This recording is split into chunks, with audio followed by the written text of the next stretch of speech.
C'est bon? C'est bon, ouais, moi je vois. Ok. Bonjour à tous, à toutes.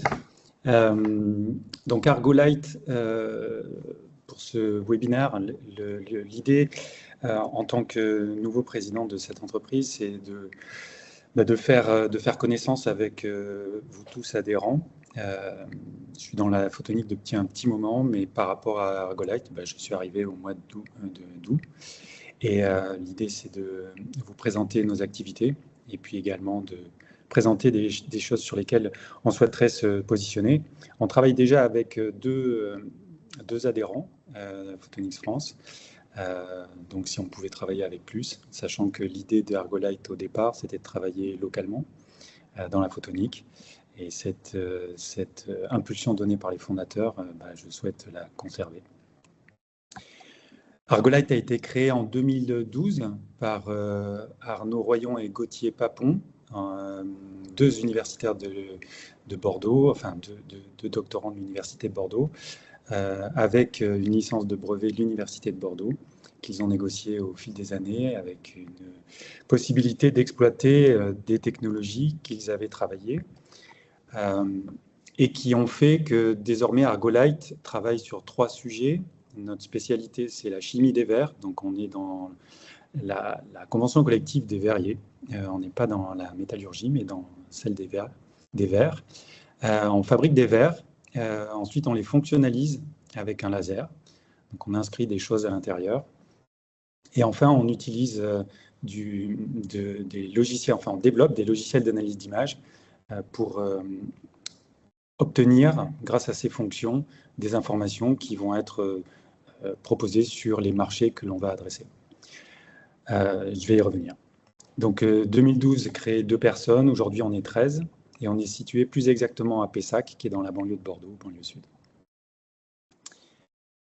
C'est une entreprise unique Argolite dans son offre qui fournit des solutions qui sont réutilisables, là où sur le marché de la microscopie, puisque c'est là où on se positionne pour l'instant, les solutions sont souvent pas réutilisables. Des solutions qui sont robustes dans le temps, c'est-à-dire qui ne s'altèrent pas, et puis fiables, puisqu'elles donnent des résultats qui sont toujours identiques. Dans un but, c'est le contrôle et l'assurance qualité des systèmes d'imagerie basés sur la fluorescence. Nos marchés, c'est l'imagerie biologique, c'est également le diagnostic médical et pharmaceutique. Nos clients, 90% à l'export, et les partenariats forts avec le milieu universitaire, les instituts et la communauté scientifique, et en particulier avec l'Université de Bordeaux et le CNRS. Les solutions pour la microscopie de fluorescence d'Argolite, on fabrique deux produits. Le premier, c'est du hardware, donc ce sont des lames de microscope. Il y a une petite étoile pour la calibration, parce qu'on n'est pas un standard de calibration. Si vous allez sur le site internet www.argolite.com, vous verrez qu'il y a cette petite définition sur l'étoile, puisqu'il n'y a pas de standard aujourd'hui. Donc c'est un mot un peu abusif, calibration, mais néanmoins c'est quelque chose qui permet de bien comprendre ce que l'on fait. Donc ce sont des lames que l'on fabrique avec un morceau de verre en plein milieu, donc au milieu de cette plaque noire que vous voyez sur la gauche. En plein milieu, il y a un trou, et dans ce trou, il y a un morceau de verre. Et ce morceau de verre, on le décline sous différents produits, donc 4 produits que vous voyez en insert. Et à l'intérieur de ces morceaux de verre, on y inscrit, par la fonctionnalisation avec le laser, des motifs que vous voyez sous l'image du microscope. Mais on va y revenir, ce sont des motifs qui sont fluorescents. On a également un produit de calibration de microplaques qui permet notamment de faire du screening à haut débit. Et puis on développe un logiciel, donc ça c'est l'intelligence qu'on met autour, où on caractérise 13, à peu près 12 à 13 caractéristiques des microscopes, en tout cas, qui permettent de définir la qualité de l'image que l'on obtient, ce qui permet de faire des mesures de performance, notamment, enfin là c'est un exemple en regardant quelle est la déformation de l'image en termes de déformation du champ de vue, et puis également un suivi dans le temps de performance du microscope, ou du système d'imagerie pour comprendre en fait comment il évolue dans le temps et si une maintenance préventive, par exemple, peut être mise en place. Comment ça fonctionne? Sur les microscopes du marché, les 4 gros, on y reviendra aussi, on installe la lame. Ensuite, elle est illuminée avec une lumière qui est plutôt dans l'UV. Les motifs qui sont à l'intérieur du verre fluorescent. On fait l'image. Tout le logiciel permet de détecter les différents paramètres et d'obtenir des données de contrôle qualité. Ensuite, on gère ces données de contrôle qualité pour les stocker et puis pour les comparer dans le temps. Tout ça, on le sauvegarde dans une base de données qui est réutilisable et qui permet notamment de faire de la maintenance préventive pour nos clients. Et enfin, on génère un rapport. Donc ça, c'est la partie logicielle sur la partie droite. Et puis sur la partie gauche, c'est vraiment la mesure avec la capture d'image. Donc on obtient des données de contrôle qualité en partant de rien, avec un protocole qui est simple, complet, sans aucune préparation. Là où habituellement, il y a beaucoup de préparation, notamment avec des billes ou avec d'autres composants qui sont utilisés et qui, eux, sont jetables. La validation de produits peut se faire du coup chez nos fabricants, enfin chez les fabricants de microscopes, de l'usine du fabricant jusqu'à son client, où là, chez le fabricant, on obtient un contrôle qualité avec les lames Argolite. Le fabricant de microscope peut décider d'envoyer la lame dans son microscope. Et chez le client, cette lame est utilisée avec l'assurance qualité à chaque fois qu'elle est réutilisée pour vérifier si le microscope n'a pas dévié dans le temps, mais également donc avoir des informations sur la maintenance préventive.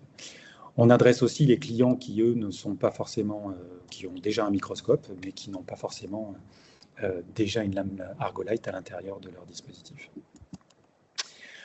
Quelle technologie d'imagerie est compatible avec les produits Argolite? Je ne vais pas vous faire l'affront de tout détailler, mais tout ce qui est en vert, on l'adresse, et tout ce qui est en rouge, c'est ceux pour l'instant pour lesquels ça n'est pas compatible, et ce qui est en jaune, c'est compatible, mais avec des problèmes de dommages possibles sur la lame, puisqu'en fait, dans le cas typiquement de l'orange, là, on utilise des laser femtosecondes, ce qui peut amener à des endommagements si ce n'est pas bien contrôlé. Nos clients, ils sont listés en grande partie ici. Il y en a plein d'autres qui ne souhaitent pas apparaître, mais pour les 2 tiers, c'est des académiques. On a 1 tiers dans des compagnies, et là, vous voyez les 4 plus grands, Zeiss, Olympus, Leica, Nikon. On a également le NIST comme client, et qui est un donneur d'ordre, en tout cas un promoteur de la solution aux États-Unis. Donc, en résumé, Argolite, c'est une faisabilité technologique. On est verrier, donc on sait fabriquer du verre. À gauche, les verres qu'on utilise dans nos lames et qui fluorescent. Au milieu, un verre qui est utilisé et qui a déjà été démontré comme étant utilisable pour la détection de rayonnement ionisant. Et puis sur la droite, un bloc de verre qui est utilisé pour une calibration dans un système optique. Notre savoir-faire en termes de fonctionnalisation des verres. Donc là, on sait graver des motifs fluorescents dans un verre que l'on fabrique, dans le verre que l'on fabrique, avec des tailles sur des motifs qui sont de l'ordre de 50 par 50 microns. Là, notamment dans les modèles standards, la grille en haut à droite, par exemple, c'est un carré de 50 par 50 microns, avec des lames espacées du haut vers le bas. Ce sont 2 lignes parallèles. Et au fur et à mesure, quand on descend, plus elles sont espacées. Et elles sont à chaque fois espacées par pas de 50 nanomètres. Donc, ce qui fait qu'on a une précision qui est très importante pour avoir ces motifs. On a également la capacité à faire des modèles de 3D standards qui sont également dans nos lames pour la caractérisation des microscopes et des motifs personnalisés sur des designs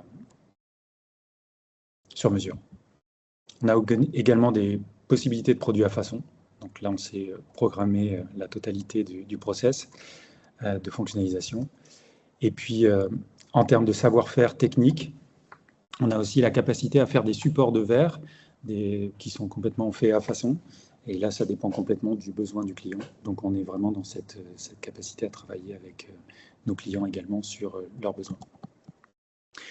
Donc, en résumé, connaître les biais pour obtenir des images dans la microscopie ou dans les systèmes d'imagerie, c'est avoir une représentation, c'est avoir des images représentatives de la réalité. Donc, par exemple, sur une plateforme d'imagerie, s'il y a 4 microscopes différents, il peut y avoir 4 images différentes.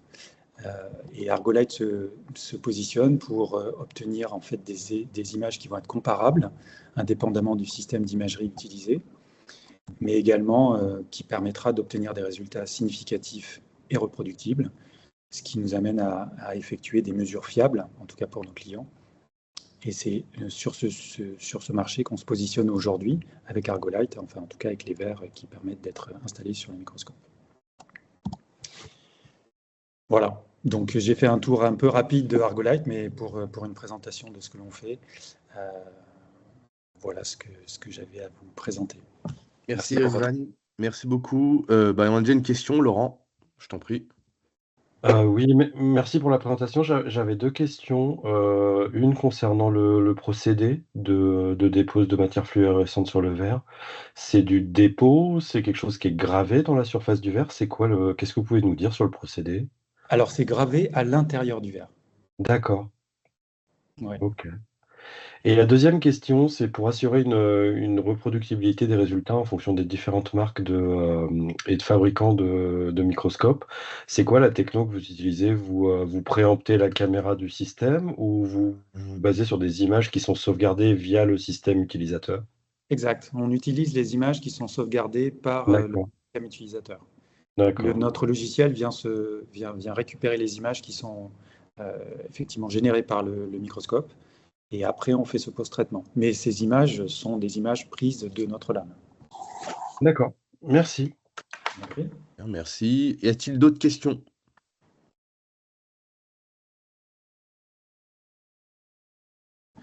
Moi, j'ai juste une question, partant sur un terrain inconnu, c'était quoi les solutions juste avant l'invention de votre technologie? Comment on faisait pour, Alors, des solutions aussi complètes que ce que propose aujourd'hui Argolite, Mmh il n'y en avait pas et mh. il n'y en a toujours pas qui regroupe tout en un seul outil. Mmh. Il y a néanmoins des moyens qui permettent de caractériser la résolution. Ce sont des billes, par exemple, ou des lames qui sont fluorescentes et ou des préparations qui sont faites, mais avec des produits chimiques. Et là, la difficulté, en fait, c'est qu'il y a un temps de préparation qui est relativement long, c'est jetable, c'est pas forcément toujours fiable, c'est pas toujours la même chose. Voilà, donc à vrai dire, c'est pour ça qu'on reste encore unique sur le marché, D'accord, une OK. solution qui qui n'a pas de concurrence Ah pour OK, l'instant. Voilà. OK, très bien. Très bien. Y a-t-il d'autres questions? OK, merci Rizvan pour, cette très bonne Merci à présentation. vous.